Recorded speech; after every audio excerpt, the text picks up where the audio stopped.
मैं ही राज्य हूँ और मेरे शब्द ही कानून है। लुई 14 के ये शब्द खुद में ही फ्रांस की स्थिति को स्पष्ट करती है।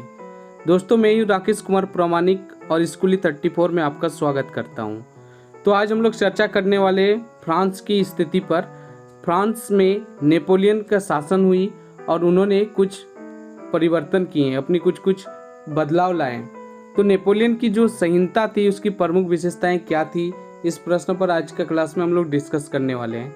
अगर प्रश्न ये आता है कि अपने शासन वाले क्षेत्रों में शासन व्यवस्था को ज़्यादा कुशल बनाने के लिए नेपोलियन ने क्या क्या बदलाव किए। दोस्तों, आपको बता दें कि नेपोलियन द्वारा कानूनों का संहिताकरण किया गया, जिसे नेपोलियन कोड कहा जाता है। यानी नेपोलियन ने खुद ही कुछ कानूनों का कलेक्शन कर लिए थे, जिसे नेपोलियन की संहिता या नेपोलियन कोड कहा जाता है। उन्हीं को उन्होंने अपने शासन के कार्यकाल में इसे बड़ी कड़ाई से लागू करने की कोशिश किए थे। इन्हीं पर चर्चा करने वाले हैं। तो क्या क्या विशेषताएं थी, चलिए हम लोग आंसर देखते हैं। तो पहला विशेषताएं थी कि सामंती प्रथा की समाप्ति करना। तो फ्रांस में सामंती व्यवस्था थी जिसे समाप्त किया गया। नेपोलियन बोनापार्ट ने इस पर काफ़ी ज़्यादा जोर दिए थे। किसानों को भू राजस्व और जागीरदारी शुल्क से मुक्ति दिलाया गया था। यानी ये विशेषताएं थी कि किसान को अब भू राजस्व और जागीरदारी शुल्क नहीं देना पड़ेगा, उससे मुक्ति दिलाया गया इन सभी शुल्क से। प्रशासनिक विभाजन को सरल बनाना। फ्रांस की जो प्रशासनिक व्यवस्था थी उसको बहुत सरल बनाया गया ताकि वहाँ पर अच्छे तरीके से शासन किया जा सके और शासन व्यवस्था सुचारू रूप से हो। यातायात और संचार व्यवस्था में भी सुधार किया गया।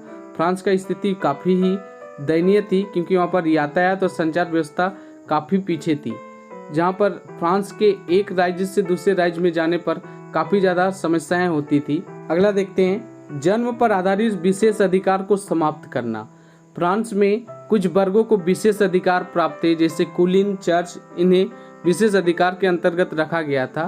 तो ऐसी भेदभाव थी और ये जन्म पर आधारित विशेष अधिकार थी जिसे नेपोलियन बोनापार्ट ने समाप्त कर दिए।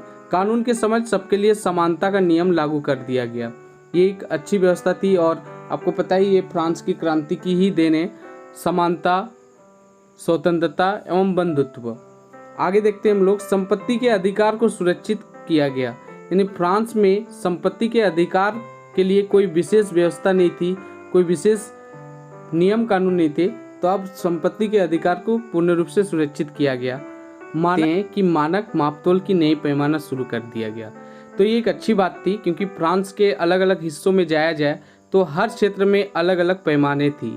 आप किसी क्षेत्र पर कुछ चीज़ें खरीद रहे, वहाँ पर कुछ अलग पैमाना मिलता है, तो कुछ क्षेत्र पर अलग पैमाने देखने को मिलते हैं, जिससे काफ़ी कुछ परिवर्तन देखने को मिलता था, अंतर होता था। इस वजह से अब फ्रांस में एक नई मानक मापतोल की व्यवस्था शुरू कर दी गई और दशमलव पद्धति की शुरुआत भी नेपोलियन बोनापार्ट ने की थी। उन्होंने बैंक ऑफ फ्रांस की स्थापना 1800 ईस्वी में कर दी थी।